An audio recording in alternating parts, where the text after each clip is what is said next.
Olá, eu sou Carla Soraya e esse é o Cena Pública. Nesse programa, você vai acompanhar discussões sobre as situações que vive no seu dia a dia e vai entender também os problemas que acha tão complicados. Os nossos convidados vão trazer informações para te explicar tudo de maneira bem simples. Você pode participar e se conectar conosco através das redes sociais, Instagram, Facebook, e você também encontra a íntegra das entrevistas no YouTube da TV Ceará. Pode também fazer busca e marcar a hashtag Cena Pública. Não tem sido fácil ser trabalhador no Brasil. Tudo piorou desde a aprovação da reforma trabalhista e para trazer o caos de vez veio a pandemia, com o fechamento de comércio, falência de empreendimentos, lockdown e mais desemprego. A chamada uberização dos trabalhadores, ou seja, não ter vínculos com empresas, sem carteira assinada, sem férias, sem aposentadoria e sem nenhuma garantia, está aumentando. O governo federal de Jair Bolsonaro propõe a volta da medida que reduz salários e jornadas. Muita gente está esperando o auxílio emergencial, mas ele não será para sempre e nem terá um valor que vai suprir as reais necessidades das famílias. E é o que vamos discutir hoje no Cena Pública, a situação do trabalhador cearense e brasileiro em 2021, que parece não ter mudado muito em relação a 2020, ou mudou para pior. Os nossos convidados do programa de hoje são Franco Almada, especialista em direito trabalhista, advogado. Bem-vindo, muito obrigada, Franco, por sua participação. Tudo bom, Carla Soraya, eu que agradeço mais a oportunidade de falar com você, com a sua audiência, e hoje aqui com o professor Conrad Mota. Exatamente. Estamos com o professor e juiz do trabalho, titular da 8ª Vara, doutor em Direito do Trabalho, Conrad Saraiva Mota. Muito obrigada também, meritíssimo juiz. Obrigado, Carla. É um prazer poder estar aqui debatendo esse tema com vocês.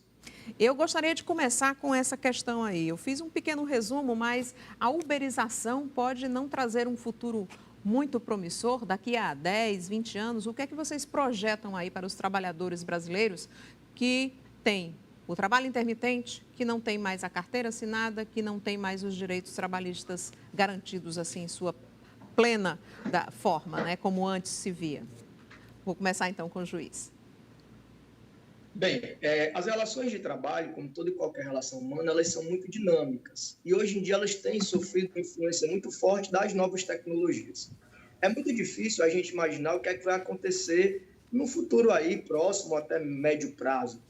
O que a gente percebe é que as novas tecnologias, os algoritmos realmente estão fazendo parte das nossas vidas e as relações de trabalho não fogem a essa regra. A legislação tem muita dificuldade de acompanhar essas mudanças.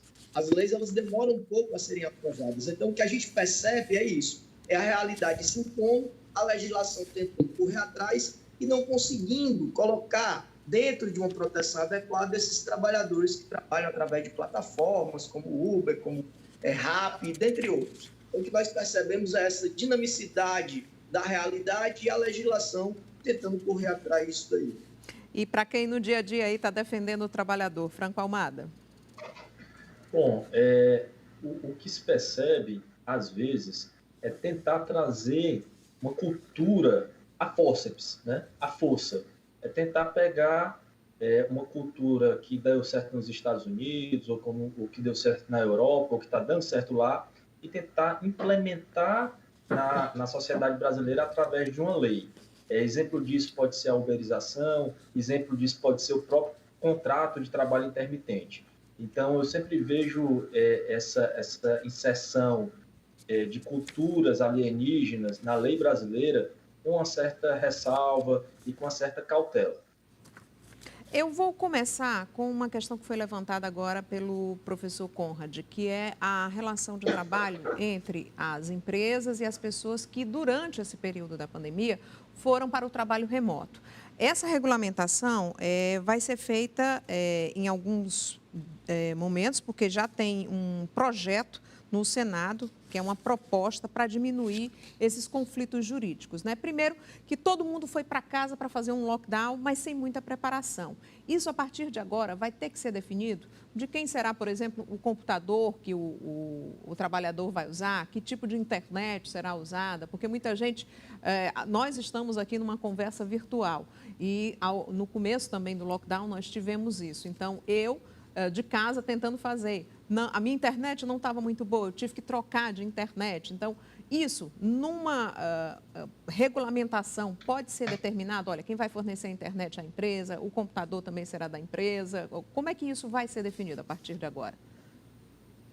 Bem, a reforma trabalhista de 2017, ela regulamentou o trabalho remoto, chamado teletrabalho, embora tenha deixado aí muito a desejar, tenha sido uma legislação um pouco lacônica nesse sentido. Mas, segundo a reforma trabalhista, essa ida para o teletrabalho, ela dependeria da anuência do trabalhador. E empregado e empregador poderiam aí ajustar como é que ficaria essa infraestrutura para a realização do trabalho remoto. Internet, energia, equipamento, né? Fica aí dentro de uma esfera de negociação. A questão é que, com a pandemia, houve uma aceleração muito grande desse trabalho remoto e a necessidade desses trabalhadores irem fazer o home office, independentemente da sua concordância.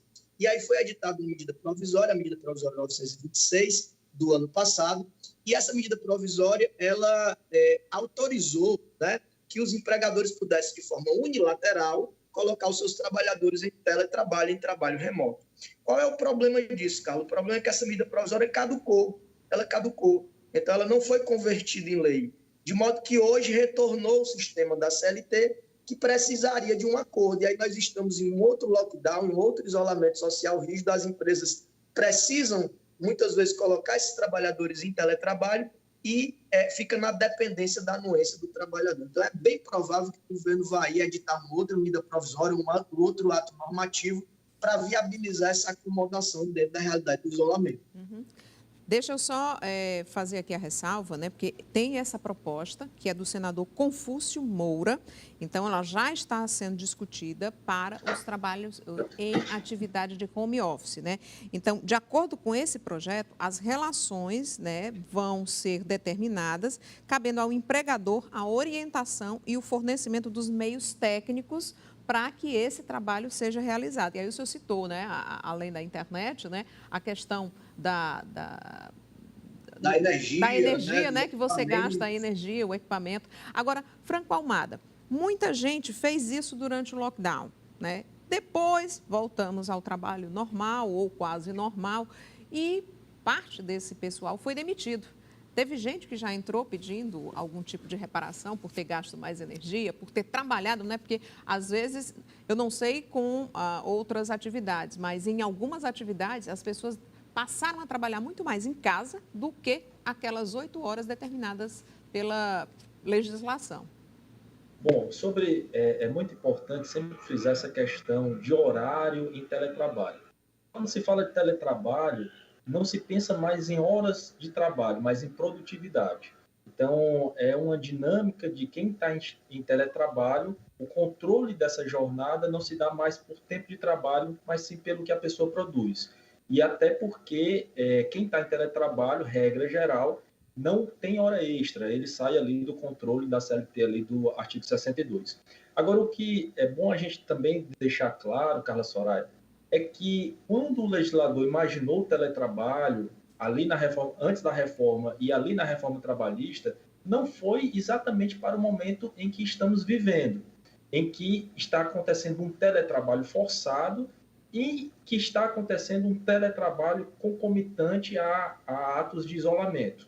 Como é que eu explico isso? Quando se imaginou o teletrabalho, se imaginou colocar o trabalhador em casa, onde ele poderia produzir mais, sem contato com outras pessoas. O que a gente está vivendo é o trabalhador em casa, mas tendo que cuidar do filho, tendo que assistir a aula, acompanhar a aula que o filho está assistindo, tendo que fazer várias atividades que ele não teria que fazer em ambiente normal de teletrabalho.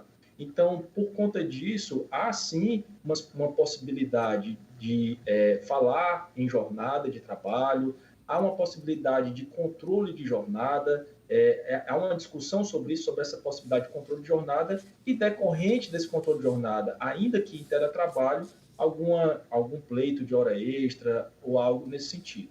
A rigor, regra geral, não haveria a possibilidade desse controle, mas até mesmo com as novas tecnologias, é possível sim agora pensar no controle desse trabalho à distância.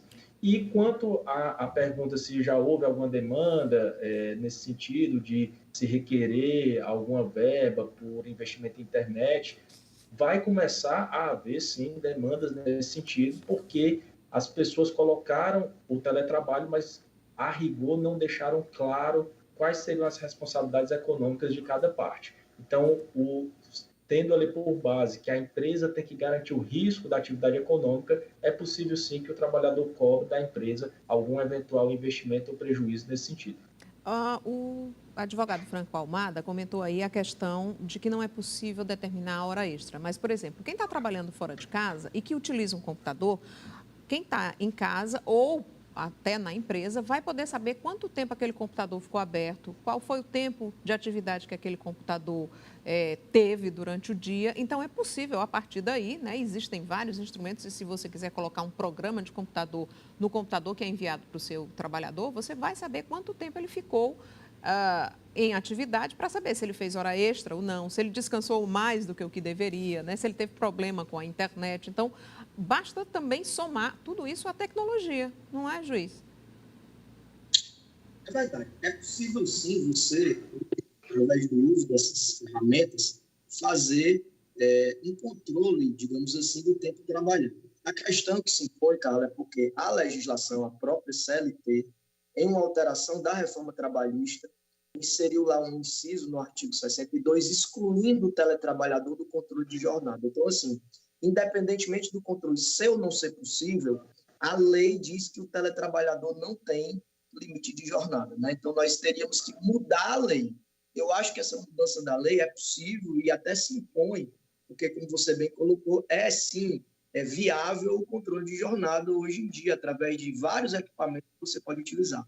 Mas, por enquanto, sem a mudança legislativa, nós teríamos que afastar a aplicação dessa norma para poder dar hora extra para o teletrabalhador. Né? Não é muito fácil juridicamente falando. É porque eu fico imaginando assim, já que a pessoa não vai ter tempo, horário de trabalho, daqui a pouco ela vai se tornar escrava, porque ela vai trabalhar 18, 20 horas por dia para dar conta de atingir metas, de bater o que foi determinado pela chefia, né? É verdade. Inclusive, Carla, hoje em dia há muitos estudos interdisciplinares, né, que envolvem aí psicologia, que envolve teoria comportamental, que falam do direito à desconexão. Os teletrabalhadores hoje em dia eles estão muito mais conectados com o trabalho do que aqueles trabalhadores que iam para o local presencialmente, cumprir uma jornada, cumprir um expediente. Então, isso tem gerado uma série de deturpações até mesmo em ambientes fora do trabalho, família, amigos e etc., por conta desse trabalhador que não se desconecta de jeito nenhum. E é demandado o tempo todo também, né? Que você pode demandar ele de madrugada, de manhã.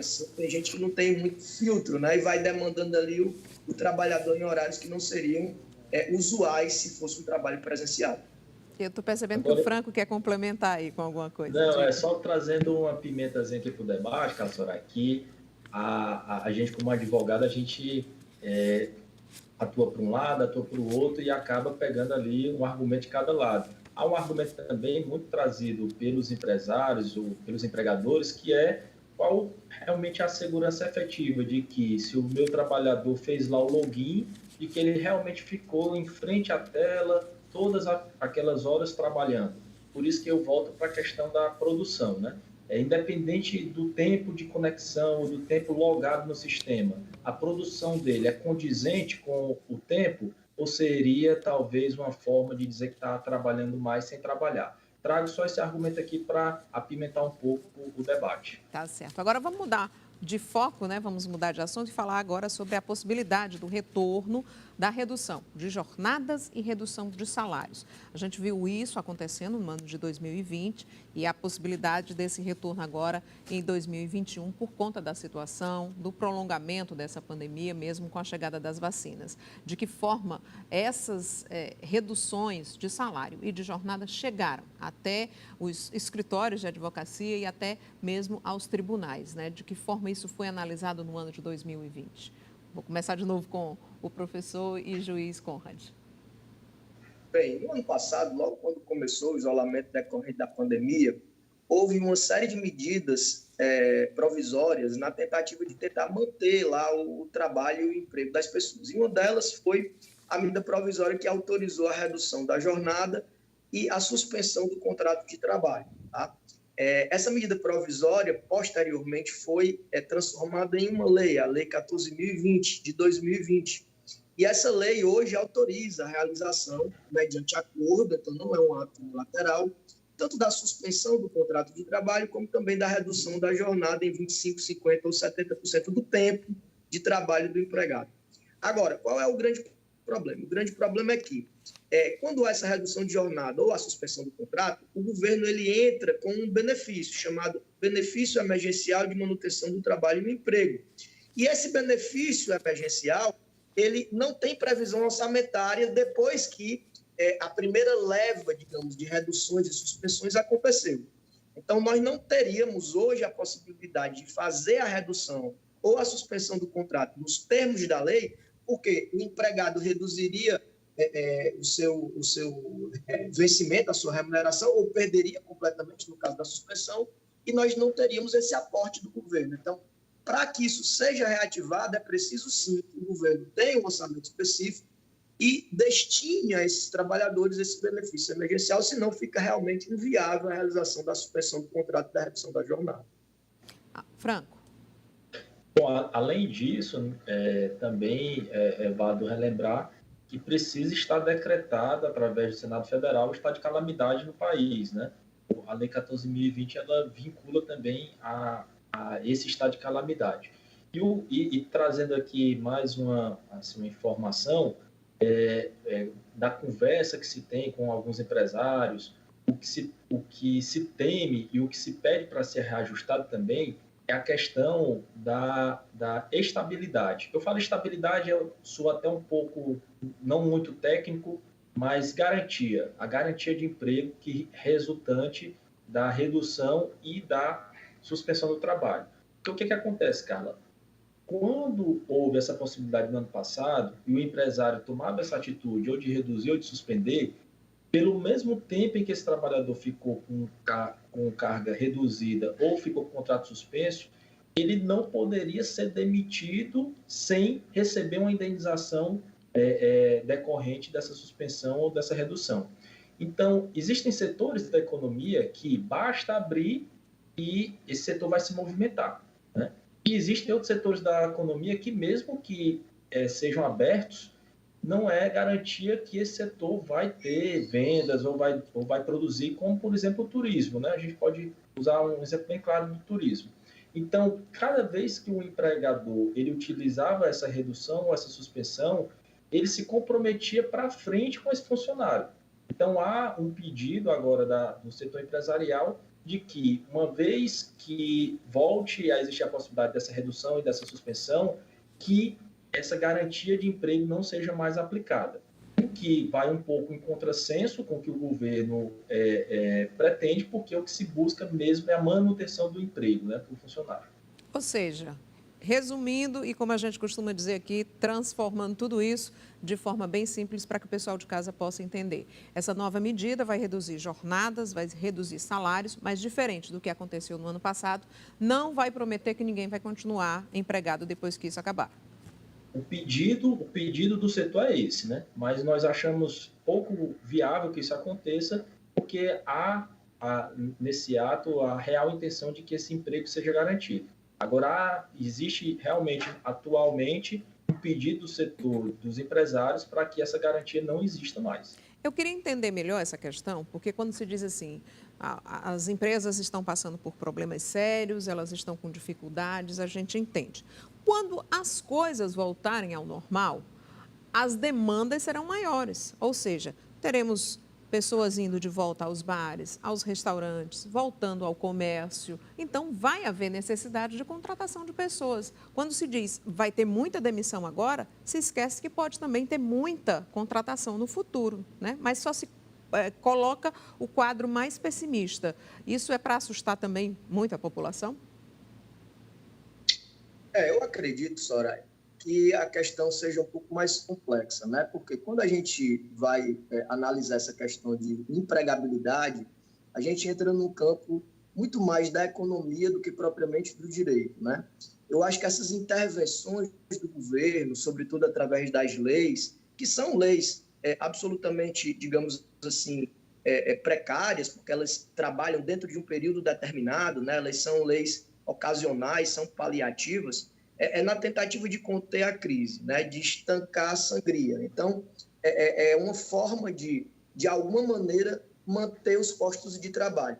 Mas essa dinamicidade de aumento, diminuição do índice de empregabilidade vai depender muito de como a economia vai reagir após a pandemia. Aí a economia ela vai ser aí influenciada por fatores internos, por fatores externos, por políticas microeconômicas, entra num campo muito complicado da gente prever, né? Então, eu acho que a intervenção legislativa é mais numa forma de conter a crise, estancar a sangria, tentar manter os postos de trabalho de alguma maneira, a renda das pessoas. O que vai vir depois a gente não vai saber como tratar agora, porque realmente é difícil prever. Franco. Bom, e até me repetindo um pouco, vai depender de setor a setor. Existe um setor, por exemplo, uma loja de calçados. Amanhã, vamos supor que acaba o lockdown, essa loja abre, o cliente vai entrar e vai comprar um sapato. Isso é tranquilo. Agora existe, por exemplo, o setor de turismo. Quando é que esse consumidor vai poder voltar a planejar uma viagem, vai poder voltar a viajar? Existe o setor de, vamos supor que marcenaria.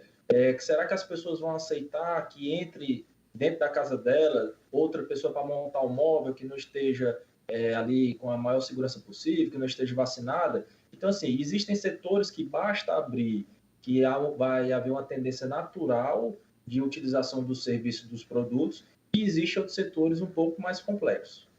Tem outra questão nessa medida provisória, que é a antecipação de férias, feriados, né, e concessão de férias coletivas. Isso eu gostaria que fosse definido, porque aqui no Ceará a gente nunca viu essa questão das férias coletivas. Em São Paulo, com a ABC Paulista, né, a ABCD Paulista, com as grandes fábricas de automóveis que tinha lá, vez por outra isso acontecia, né? Férias coletivas. Então, vamos explicar essa questão das férias coletivas para o trabalhador cearense que talvez nunca tenha enfrentado uma questão como essa. Existem aí dois tipos, né, digamos assim, duas modalidades para a concessão das férias, individualmente ou coletivamente. As férias individuais são aquelas que cada trabalhador ao seu tempo vai usufruindo dentro do que a gente chama de período concessivo, tá? E aí eu abro parênteses para falar dessa antecipação. O trabalhador, para poder adquirir o direito às férias, ele tem que percorrer uma vigência contratual de pelo menos 12 meses, que é o que a gente chama de período aquisitivo. E aí, só a partir do 13º mês, que ele vai, durante 12 meses também, poder usufruir desse direito. O que o legislador fez, né, no ano passado, está aí tentando fazer agora de novo, é que o empregador possa antecipar as férias. Antes mesmo do trabalhador adquirir o período, antes mesmo de completar esses 12 meses de período aquisitivo, o trabalhador já poderia gozar as férias dele, justamente para que a gente possa unir essa realidade de isolamento à manutenção do posto de trabalho. Já que ele não pode trabalhar, fica em gozo de férias, que não é bem férias, né? Na verdade, o cara vai ficar em casa isolando. Já as férias coletivas, Carla, ela pressupõe que o empregador paralise ou toda a empresa, ou um setor, ou um estabelecimento, né? O pressuposto das férias coletivas é isso, é paralisação total, ou da empresa, ou do setor, ou do estabelecimento, que é algo bem possível agora com a pandemia, né? Com o isolamento, lockdown. Algumas empresas se amoldam muito bem a essa realidade, porque existem determinados períodos em que a produção tem que baixar mesmo, né? Por exemplo, uma montadora de veículo. Não faz muito sentido ele produzir um veículo ali nos últimos meses do ano, porque o veículo já vai sair velho, né? Já vai sair no ano anterior. Então, é melhor paralisar. Agora, tem segmentos que não faz sentido a concessão de férias coletivas, porque precisa funcionar. Então, por isso que aqui, talvez, no Ceará, por conta de não termos aí esses segmentos em que as férias coletivas se acomodam à realidade da organização empresarial, não seja algo muito comum. Mas a legislação quer viabilizar isso justamente por conta da pandemia e da tentativa de manter o posto de trabalho. Na questão do dinheiro, né, do valor, porque quando você tira férias coletivas, você, quando volta de férias, volta também sem dinheiro nenhum no bolso, né, Franco?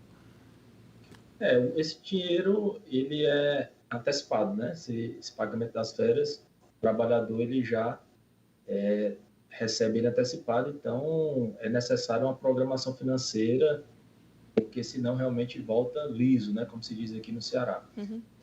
E agora, trazendo também, Carla Soraya, ainda aqui no Ceará, essa questão das férias coletivas, ela chega sim a ser usada em alguns setores, né?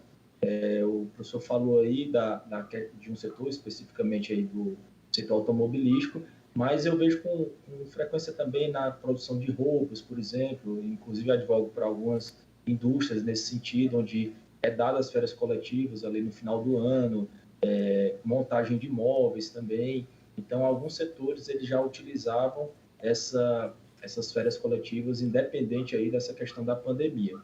E esse adiantamento de férias, algumas empresas viram, no primeiro momento, isso como uma vantagem, mas surge a indagação: e se esse trabalhador ele for demitido antes, eu adiantar as férias dele, que ele nem tem, e ele chegar a ser demitido? Então, surgiu uma dúvida se poderia ser abatido esse adiantamento de férias da demissão. Então, por algumas questões nesse sentido, ou seja, pela insegurança do trabalhador realmente ficar na empresa até completar esse período de férias, essa antecipação de férias ela não foi tão utilizada no primeiro momento. Houve ali digamos assim, uma decisão por reduzir ou por suspender e depois utilizar essa questão da antecipação de férias. Ok. A gente vai ter que fazer uma parada rápida, um pequeno intervalo. A gente vai voltar já, daqui a pouco, falando sobre a suspensão do recolhimento do FGTS. Vamos falar também sobre as demissões que aconteceram, até mesmo com trabalhadores que tinham sido acometidos de Covid-19. Quais são os direitos desses trabalhadores? Tudo isso e muito mais. Daqui a pouquinho, aqui na TV Ceará. Não esqueça, os nossos bastidores estão no Instagram, @TV Ceará. A íntegra da entrevista você vai conferir no YouTube. E você pode também fazer busca e marcar a hashtag Cena Pública. A gente volta já.